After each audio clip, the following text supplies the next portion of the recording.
Hey guys, and welcome to another Fantasy Friday model review with me, Commander Wolfman. Well guys, it's the last of the projects that I've now finished all nice and done. It's time to talk a bit about it and give you guys a bit of an update. Obviously I'll share the update after I'm done with this model. So ladies and gentlemen, boys and girls, I give you a tank which probably needs no introduction, but obviously for those who don't know, I give you the Leman Russ heavy tank from the Warhammer Warhammer 40k universe tabletop game, or obviously strategy game, or various video games that you may have seen this vehicle in. So Leman Russ doesn't really need much intro, guys. I'm not going to share with you too much history on this vehicle because you probably already know about it, like I do. But let me just give you just a quick update for things. This tank was the backbone of the Astra Militarum and a bunch of other factions in its time, and I'm pretty sure it's still in use now. I mean, it should be because that's where I bought this model kit from, so I'm assuming it's still in use. In various different configurations. You can have this vehicle with multi-turrets, with Gatling turrets, with flamethrowers, with laser turrets, with all sorts. This vehicle has had one configuration or two done with it before, and yeah, it's just crazy how many times you can do stuff with this vehicle. So, obviously, in case you guys are wondering, that's how many times I've actually built this tank before. I did a bit of a back check, and I have built this tank, and I kid you not, at least 12 other times. I thought to myself, right, okay, this right here is the last time I'm going to build a Leman Russ. Why? Because I've done it so many times. And, you know, you can only build this tank so many times before you've come a full circle to where you've been before. And yeah, guys, you know, just there'll be no more Leman Russes after this one. Well, unless of course someone else builds one, but that's what they want to do. That's what you want to do. Bear it. That's fine by me. But I'm done with it. This is it for me. So first and foremost, you guys might notice my Leman Russ has a gun turret that's not really supposed to be fitted with it, is it? Now you might have spotted this when I was doing the update for you guys last week. Well, I better give you guys a thought process on what went on here. So originally I was going to go with a double turret configuration of my Leman Russ because that's the one I did like at first. So I built the double turret, and then I was kind of like, you know what? It's not me. There's just something about this that's not me. And then while I'm sitting, you know, looking over bits and pieces and all the parts I've left over, I'm thinking to myself, you know what, actually sod this. I'm going to make my own version of a Leman Russ. And that's exactly what I damn well did. So we'll talk a bit about the turret in a minute, but let's give you an overlook about the rest of the vehicle's extras I've done to it. First and foremost, I've given my Leman Russ extra engine power. So instead of having 2 or 3, I've got 4, which I kind of like the look of back there. I decided to put the locker on a side because my idea is, you imagine if there are shelves in there, instead of being horizontal, they're vertical now. So yeah, the shelves are still in use. The door flips open like that, and you can grab your bits and pieces or tools and get to work on your tank, put it back on, and then you're off and running again there. The idea for this actually hit me when I was looking at some other tanks online, and I think it's the T62 or the T72. I'm not sure. It was a Russian tank, but it had this. One of them had this compartment where they put their tools, and it was vertical like that. And obviously, when they opened it up, the door came down, and you could see inside and see all the bits and pieces they had left lying around in it. So that's where that idea came from, and I kind of liked it myself, so I did that with that vehicle.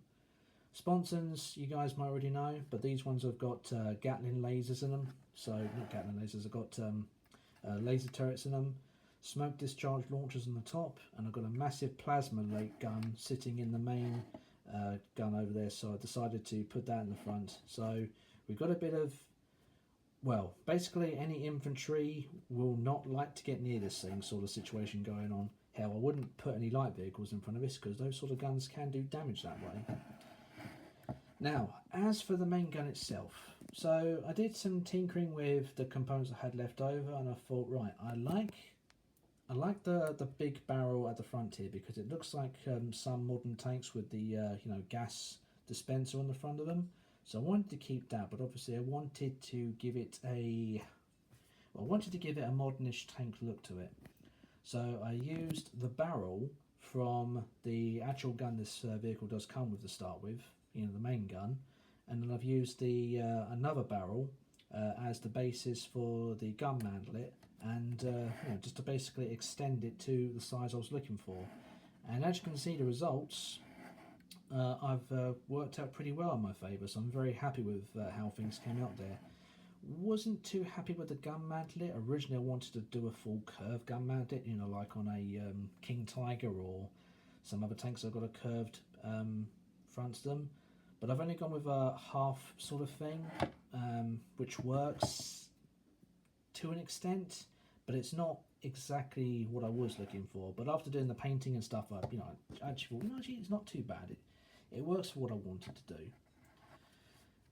Obviously I put extra handles everywhere because I wanted to indicate that this vehicle could go for maintenance. So obviously you could hook up a cable here, you could hook up a cable there, and on the other side you could just pop off the turret and obviously go on the inside of the hull and sort things out that way. And then obviously the same back here, you could obviously open up the engine hatch. And I thought to myself, actually, you know, why not, if they had a couple of bolts down here, they could actually pop off this entire piece of armour and just go, alright, up it goes, and they can do it that way, sort of thing. So that's what I went with at the end of the day with that, guys. And very happy with the results of the build work. Now, the paint job. I decided, obviously, when I was doing the Kratos tank on the initial paints, I was going to use with me Warhammer kits for the foreseeable future, guys. And obviously I'm sticking with my colours. Although I will change, eventually will change the dark blue for ultramarine blue, because I like the ultramarine blue more than this one. But for this vehicle, for the Kratos, and for the next 2 or 3 projects I'm going to work with, I'll make an exception, because it's not bad. It does suit what I'm looking for, and I'm happy with, you know, the results when it's all nice and dry, and it does contrast the Leman rust grey, well, blue, but the Leman rust grey with the rest of the idea I had in mind for things. So that's the basic 2 colours that you already know that I use. And the other colours, well, I've got some gunmetal, some shining silver. Obviously I've got some plasma blue sitting in the plasma turret there, because obviously these bits do glow. So I decided to use some of that to make it look like as if it was charged up and ready to go. And then as for the decals, I've used 92. If you guys can figure out why I've used 92, and let me know in the comment box below. If you figure out correctly, well done to you, you know me pretty well. If you don't know, well, I won't tell you. I'll leave that for you to try and figure out for yourself why it's 92. As for Valhalla, I did mention this already before. I was going to call this tank Valhalla because I like that word. Obviously it's in the Viking terms of, you know, where they go to die after they die in battle. And that's my reason why I've used Valhalla. I've got obviously Space Wolves insignias everywhere. So I've got one here on that side. I've got one here on this side. And then I've got a wolf skull sitting here between the gun mantlet and viewport for the driver, as you can see. So decided to go with that sort of thing. In case you guys are wondering, same colours as I used for all the other metal parts gone on the Imperium Man symbols. So I've done that there, and obviously on the one on the back here. I was originally going to paint both of these gold like they usually go, but I thought, nah, I'm going to paint them silver because it would look odd if I painted them gold, so that's why I've left them.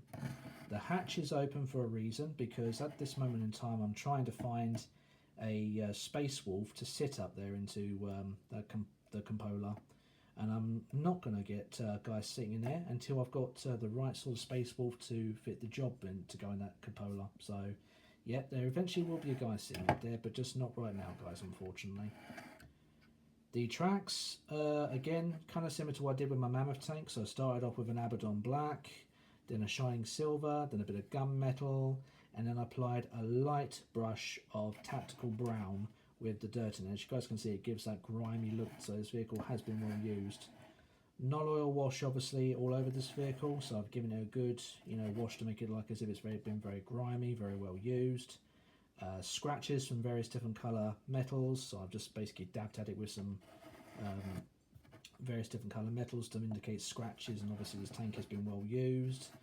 And that's basically all I had to say really about it, guys. So, with that out of the way, it's time for me to give you guys a small update. So if you guys don't want to hear the update, then thank you for watching. I hope you've enjoyed this video, and I'll see you in the next one. But for those who want to hear what's going to go on next, you better stick around, because it's a little important if you're looking for content on a Friday. Unfortunately, guys, this is going to be the last model review for a Friday, the last Fantasy Friday episode for a Friday for a little while. Mainly because nothing to do with the channel, but because I've run out of projects.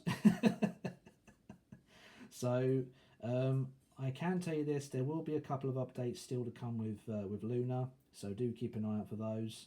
Once something comes my way, or when something has been taken off the product line from David's 3D printer, then obviously I'll give you guys an update, and we'll go from there with those sort of things. But for now, guys, unfortunately for some of you, this is going to be the last Friday video for a little while.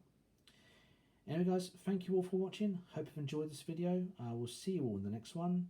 And as always, guys, have a nice weekend. Have a nice weekend wherever you're from. Look after yourselves and take care. Ta-ta for now.